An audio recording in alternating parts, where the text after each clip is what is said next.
Hi everyone, welcome to 6 Questions with Alona for IVC Dance. Today I have with us the chair of the dance department, Jennifer Curan. Hi! Yay! So she's going to talk to us about one of her pieces. We're going to do the live pieces first. She also did some video works, but we'll save that for another day. So my first question, Jen, is what is your connection to IVC? How did we find you? Well, I've been at IVC now 6 years. I know, 6 years. This is the end of my 6th year, so woo! Wow! Yep. I applied for a full-time job and got here. Ironically, Robert Solis, who used to work here, was one of my mentors. So I've known about IVC in the dance world, seen them at ACDA, lots of other places while I taught at other colleges, and ended up here full time and have kind of taken over the place, I guess. Made myself comfortable and You sure did. yeah, well, I feel like we've done some great things over the last 6 years. Yeah. We love having you here. This is great. All right, so do we want to talk about the fire piece first? So we want to get your inspiration for that piece. Inferno Phenomenon. Ugh, yeah. The title. So my inspiration for this piece was I actually spent a good deal of time in Lake Tahoe, South Lake Tahoe area. And then there was last summer a really horrible fire, and we had just purchased a house there, which ironically we now don't have. We sold. But it almost burned down our house. Like the fire came within like 3 blocks of our house, and there was one night where we were like pretty sure that the house was gone. And it's crazy because there hasn't been a fire in that particular area in over 100 years. So as much as living in the forest, you anticipate that and like you have special insurance and stuff for it. It just was really crazy, but it was also insane because the way that the fire burned, it jumped over this entire valley and like missed all of these houses right by our house. So there's this place called Christmas Valley, and it basically came from Sacramento area, and it jumped over all these houses that were in Christmas Valley and burned right behind our house after that. So scary. But it was just watching on social media and the news and following all these people, and like people had dash cams and they're driving around, and it was like just really like got me into the heart of it. But then at the same time, there's something so magical about fire. It can be so beautiful. Yeah, it's like you're watching the footage and it's like burning things and it's like horrible and destructive, but like it's part of also the cycle of life, and like burning the forest is good, and it does everything. So it was a really interesting like journey emotionally to like experience that, but then also to reflect and be like, this is actually a good thing for the forest. This forest hadn't burned in that way. It'll have an opportunity to live on way past my lifetime and still be around for other people to enjoy in the future.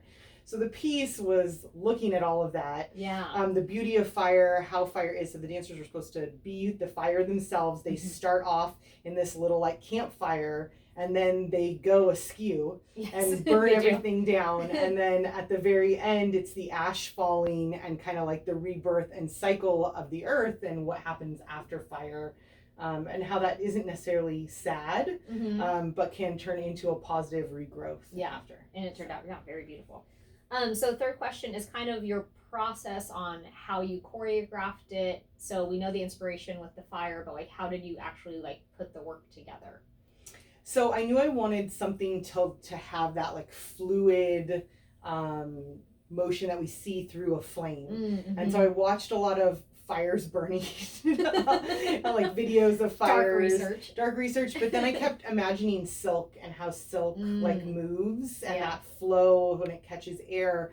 So I talked with our costume designer, Christina, Perez, who's amazing, and was like, hey, like I want there to be like fabric or something on stage. And she was like, what about these belly dancing fans? Like I know like it's not a belly dancing piece, but like the movement to me has a really flame like quality. So we ordered some and played, and I was like, oh wow, this is really cool. So then I was like, I want them to dance with these fans, but I don't want it to be belly dancing. And like, how does that work? So I just started working on some phrases with the dancer. The campfire idea is kind of where I started, and that idea of like sparking. You hear it in the beginning, the light getting, you know, or the flame getting lit. And so they're in that campfire and it gets lit, and then the beauty, and then how beauty can turn kind of crazy. So then in the middle is when they ended up picking up the fans, and that's kind of when the craziness started to, the big part of the fire. Like started to break through. So the process was all of that, and then on top of that, now since COVID, we've been working with like music rights. So I had to find music that I had the rights to so that we can continue to use it. So I found some open source music that I paid for the inexpensively for the rights. Yeah. And I found 2 pieces of music that I kind of liked. Actually, I think I found like 4, and the dancers and me listened to it. We did some movement to it. And then I found flame and lighting and all these other crackling noises, and I just imposed it, like superimposed it on the top. Know that. Yeah. So there's like 3 or 4 tracks, and they go through, so it builds up. So I found the different things. So part of the process was creating the music and creating the movement for that. So I originally told the dancers the piece was gonna be like 4 minutes, and then we got to 4 minutes and it was not done. Yeah. So I think it ended up being close to 7 minutes, like 6 something. But I feel like for me, once I solidified the music, which was probably about a month in, then the rest of the piece kind of like came together. And before that, there was a lot of phrases, and I wasn't really sure how it was all going to fit together. And then once the music came together, and we saw the arc of what it needed to be, and the storyline kind of fit with the and I knew I wanted to end with the ash. Yeah. Then it all kind of came together. And then the big other part of that was the costumes. So they stripped down. They had 2 layers of costumes, and they stripped down to these unitards at the end, which probably in the video is a little harder to see, but they have these like dyed unitards that are just gray. They're nude with gray on them, so they look like ash. And so then how they were going to get out of, how did they get rid of the fans? How did they turn into ash? How did we make all of this happen without using like film really on stage? How do you make all of that happen? So the choreography at the end really had to fit in to make all of that story work. Less about the beauty of the movement, but also like functionality. How do we get the costumes off? How do we get this? Yeah, exactly. So we had to play with some of those ideas, because it didn't always work at first. it turned out to work great. So the 4th question is kind of coming back. We're back on campus. We're back live in person, which is fabulous, but that also poses new challenges with COVID. So what kind of challenges did you face coming back into the studio, coming back with the dancers? Yeah, well, masks were like obviously changed our lives. So for me, I realized how little, because I've been fortunate to be home, how little I was wearing a mask. So getting in and choreographing and moving with the dancers was just more challenging. Yeah. Dancers fatigue, having not been in rehearsals and classes in the same way.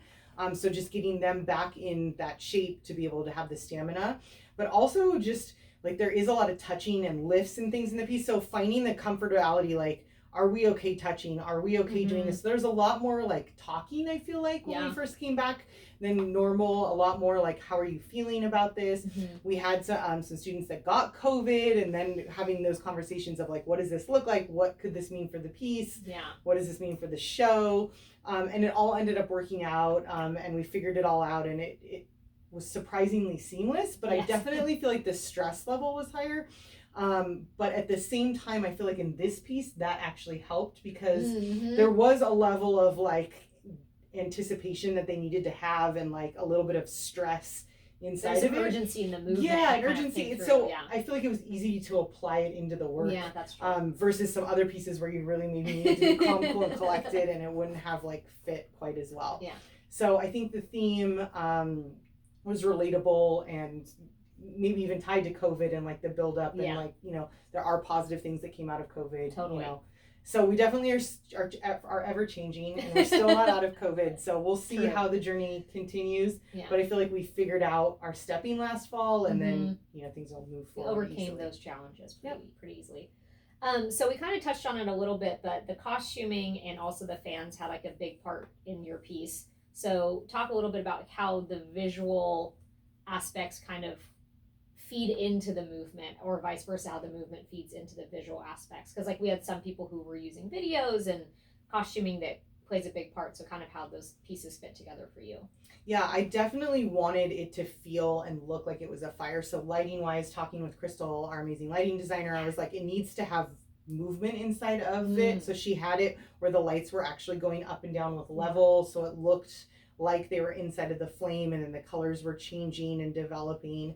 Adding gobo, so there's texture to the skin, so it didn't look natural. So that was a big part. Costumes, I wanted that flow. The fans, I knew I wanted the fans. We choreographed the whole dance with the fans. We were setting them on boxes in rehearsal. I didn't know, like, I was like, could we make a coat rack? Like, they need to stand, and then I want a fan to like have some movement. I wanted it to almost look like a set piece that turned into a prop.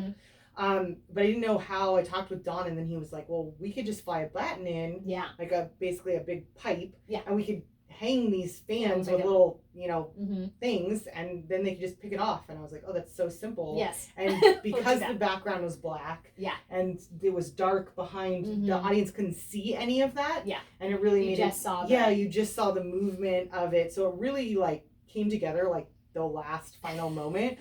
Like we had ideas of how to make it work, and it just kind of did. But I feel like that happens every semester. True. Like Dina had a solo, and I remember she had this like thing that hung, and we didn't really understand. And then one rehearsal, I took a hula hoop and sewed up fabric, and then it was This like, works. this is magical. So so I think I had an idea that I just wanted that fabric, and it was like, how can we make this work? Yeah. And then silk is expensive, Yes. so we got lucky because the fans actually weren't that expensive. But the top of them was black, Mm-hmm. but then there was wood, and we didn't like the way the wood looked with it, so then I ended up having to get black paints and painted them, but it all ended up it looked beautiful. yeah on stage, working out. And then I think my favorite thing is that they throw the fans and catch them, which is kind of like It's the coolest moment. yeah, it's a fun little like surprise. Like every time, and I've seen the piece how many times. Every time they do it, I'm just like get so excited. So it definitely is like a really dancey prop, which was fun to see in a unique way, because again, it is a belly dancing prop. Yeah. And then the costumes, we had similar issues. We wanted snaps, and then they couldn't get the snaps Do the off. snaps in time. So we had to do Velcro, but then even during a couple of the runs, like a shoulder fell off. Yeah. And you'll probably even see that in the video. I think there's some parts where I think Karess's top came off when it wasn't supposed to. She was still dressed. You don't get anything. There's no, she's got her unitard explicit underneath. content or anything. Yeah, nothing like that. But the outside layer, when they were fire, was flowing and magical, and then the underneath had that skin tone where it looked like skin and ash, where they really we got to see the dancer's body in a different silhouette. Yeah, it was really beautiful. And then, so for our last question, do you have any advice for up and coming choreographers, anyone that is interested in making and creating dance? Yeah, my advice would be just do what you love and try not to buy into the hype. Oh, I so love that. It's so easy to get discouraged as a choreographer, and I still get this way. Like I had people that I worked with that I feel like never really liked my work, and then I see them and I'm like, ugh. And like maybe they're a judge somewhere, they have power, but they're always going to have an audience. So it doesn't have to be, some famous New York critic that has to like your work. Like you could reach someone who knows nothing about dance, and that's great. And they like it. And they like it. And having a relationship with your dancers, to me, it's all about the process. I love the process of creating dance. I love that idea where there's a beginning, middle, and end, and it feels like there's like a full cycle.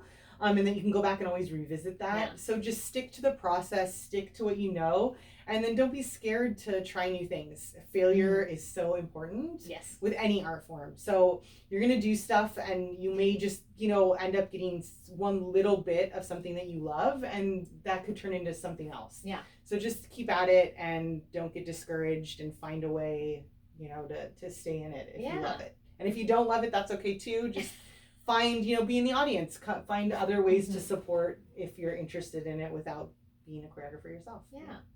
Oh, I love that. That was 6 questions. Yeah, thanks for having me, Alona. Thanks, Jen. We'll see you soon. Bye.